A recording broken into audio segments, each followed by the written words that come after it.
Afolayan is back to his home. We just let him just 1 month just to Côte d'Ivoire for, and he went there, gave hat-trick, scored goals, and he's back here. TVC Afolayan, it's great to have you. Welcome. Good morning, Mike. Good morning. It's good to be back. Côte d'Ivoire sun don't trash you like this. Bro, 32 degrees, even 3 p.m. It's tough. You don't chop amala since you come back? Yeah, I don't chop laugh already. I don't chop some more about them. All right, we'll get to that. And of course, TVC Adebayo is in the house. TVC, how are you doing? Fine, thank you. Good morning. Okay, well, looking forward to a wonderful sporting weekend. But just before that, TVC, just in a nutshell, just give us your experience in Côte d'Ivoire. How was it? Well, it was a tough experience, I wouldn't lie. This is my first AFCON, and covering it without experience gave me a lot of insights to see how people would relate, even for the fact that we went to a francophone speaking country. My French was very terrible, but now I think I can actually interact a little bit in French. But when people come to Lagos to be like JJC, one might buy, let me say in Yoruba, they bad me in Ivory Coast, so to an extent. But when it comes to the lifestyle, very, very good. There are Nigerian communities in Abidjan that they call the place Ajami, and it was wonderful, to be honest. But just financially, it was very expensive to maintain. Overall, the tournament was wonderful. All right, that's where we'll start on talking about the tournament. Rounding up on the Africa team of the tournament. AFCON is done. The team of the tournament is out. Yeah. Victor Osimhen is not leading the line as many people expected, and that's been causing some uproar because a number of people still say that Victor Osimhen should have been leading the line. But of course, we have Emilio Nsue, who's the one right there, and this is the team of the tournament. Guys, is there anybody you think should be out or anybody that you think should be in this particular team? I think it's deserved for me. It's fair. It's fair? Yeah, to some extent, it is fair. You can't please everybody.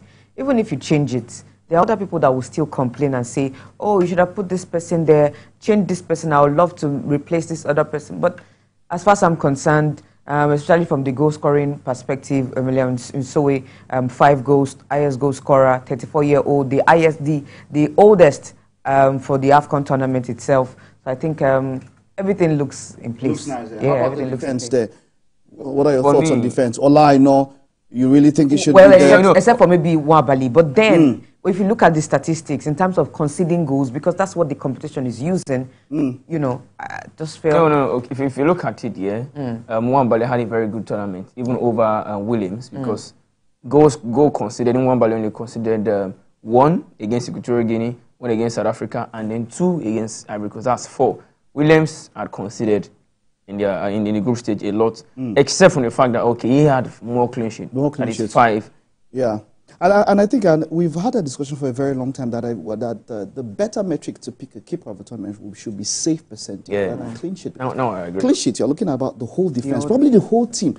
Sometimes the keeper doesn't even get to do anything, and he has a clean sheet. So yeah, that one. But as a result of the Super Eagles' performance at AFCON, we've moved up the rankings now. Yeah, we have. So now we're now 3rd in Africa. Where are we in the world now? 28 in the world from 42. Yeah, we're now 3rd in Africa. Look at it. Yeah, this is the top 10 for Africa. Morocco is, of course, on top. Senegal. And I remember here, Toyosi himself, that's a follower, you mentioned that Morocco, they're not going to do anything for this AFCON. Nothing happened. Morocco, Senegal, Nigeria, of course, in 3rd. Egypt, Côte d'Ivoire, the host nation, and AFCON champions, Tunisia, Algeria, Mali, Cameroon, South Africa. We're climbing up, yeah? Yeah, we are. Okay, shouldn't we be closer to the top? But of course, it's accumulative, of course. It's not just only the Africa Cup of Nations tournament. But look at that team, Toyosi. Let's, before we move into talking about the performances and, of course, cyberbullying, as it were, look at that team now. How well did we play? Do you think that we end, any hype whatsoever, as it were, as a footballing nation with some of the, I think we're the most valuable team for this Africa Cup of Nations. Did we earn our stripes, as it were? So it's quite dicey in a way. I think Nigerians started supporting these guys out of, if you look at the situations we are going through as a country on its own, outside football, where people are looking for means to just relieve tension, watch a football game and be happy, want to see a good result, let the boys just do something, and we saw how the AFCON, in fact, overshadowed the Asian Cup and the Premier League itself. In fact, a lot of people didn't even know that the Champions League was coming back. It was when I returned to I was like, a lot of people did not know that it was coming back until this week, you know, the February 14 and 13 as well. You know, and all of these things. It was a combination of so many factors. You know, people were just happy to just relieve tension. We're going through a lot. Let's just be happy. And that was going, yes, the social media and all our tweets and everything was going viral. Helped us do that. Going well. But if you look at footballing aspect and how the Super Eagles played, it wasn't the best of football. It wasn't the best. It wasn't the best. It wasn't the best. Of course, South Africa chop up, Ghana go still collect. Cote d'Ivoire chop up, Ghana go still collect. Well, you will still collect until we beat you.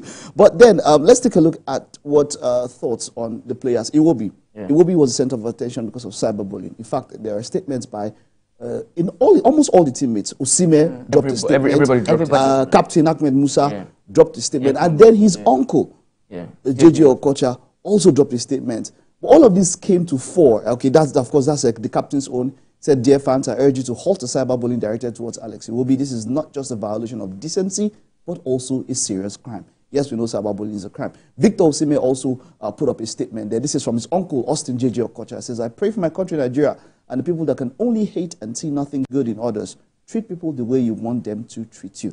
That's from Austin JJ Okocha. And of course, Victor Osimhen, there says, "We win together, we lose together. We are all one. Some of our fans should do better." But this is my point now to both of you, yeah? You know the situation with Uzoho, right from when Ghana ensured that we did not make the World Cup. Before Ghana, sir, from there, there are so many incidents I can actually mention. Now, from all that point, up until, even when Wabali performs well, Uzoho has been trolled. And now I am not trying to say that Iwobi's own is not legal or something, but I'm just trying to say, why wasn't there that support for Uzoho?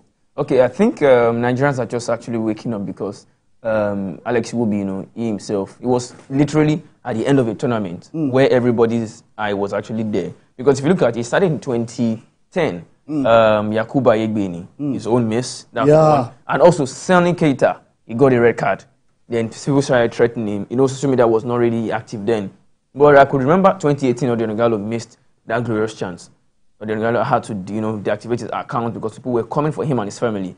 2021, Maduka Okoye, the error. And then you now have Uzo against Ghana. You have Alex Iwobi now. People are coming out because it is, it's getting too much. And for the fact that, okay, Iwobi is the popular figure.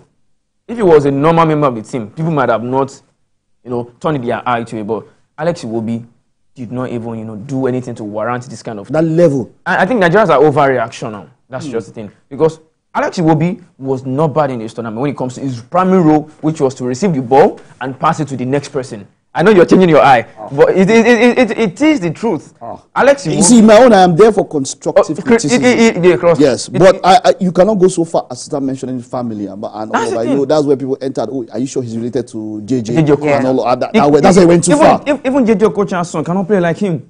Yeah. So that's the thing. You cannot compare people's ability. They are not the same. And the instruction the coach gave him, when I asked him at AFCON, he said, it's just to win the ball, play with Onyeka. Although he was slowing the pattern down. I know you might disagree with him there. Just Iwobi's performance constructively. What do you think about Iwobi's performance? In as much he tried to defend himself, saying the coach gave him a different directive and instruction on what to do. That's fine. But did the coach say not pass the ball well? Or when a pass is given to you, you cannot have it, cannot receive it properly, or you cannot intercept a simple pass. I would not lie. I'm just asking. No, I understand. I'm just asking that he had some awful performance against South Africa. I'm now going to the cyberbullying. I think we are making a meal out of all of these things. Yes, and I think it's just being a crybaby. Yes, that's how I see it. Because the only video I saw that, that looked like fun or jokingly, just trying to troll and be like, oh, we're just catching fun and all of these things, was the video of the guy talking about his Instagram page and was saying, oh, this is not the page of a footballer. We're only just seeing him flexing. It should be a page where you see him training, pictures of him training. That was it. This whole cyberbullying became big because he deactivated his pictures. Also yes. Uzoho has been there and there has been not such... Wait, I see this. We watch the Premier League week in, week out, yes? For a whole season. Harry Maguire, the mom came out and was crying. Uzoho, we have so many of them. This is just not even meme, trolls. These are forms of cyberbullying. Cyberbullying is a very, very strong word. I don't think anybody bullied Iwobi. Nobody bullied Iwobi. It's just normal meme, troll, normal criticism you experience in this business. And Nigerians are very... No, I don't... Did anybody assault him? No. Did anybody go into his DM to insult him? Nobody did. Nobody gave him death threats, nothing like that. Will be trended for close about 3 days. That's normal. That's normal. People trend. Messi, Ronaldo, they trend for different reasons. They insult them, call them Penaldo, call them different names. Come on. This is quite different. How is this different? Okay, but now my point is this. The teammates, why didn't Andre Onana has been going through bullying for how long? Should the man now come out and say they are not for speaking United up again? for him? Does not mean that they should not speak for Alex. Come on, they're speaking up for him because he's a popular figure in the team. Okay, fine. And so how many people spoke up for Uzoho? How many people spoke up for Uzoho? Nobody. Outside tweeting and saying, we're with you, brother, we're with you, this. How many people? It was the... It's because it's Iwobi, because it's foreign based. Yes. Francis Uzoho is also foreign based. Foreign get levels. Okay, don't mind him. Don't mind him. He's a Cyprus saying England. Please, let's say that about that all this thing. All right, okay, but let's move from that now and talk about the man who replaced Uzoho, that's Super Eagles.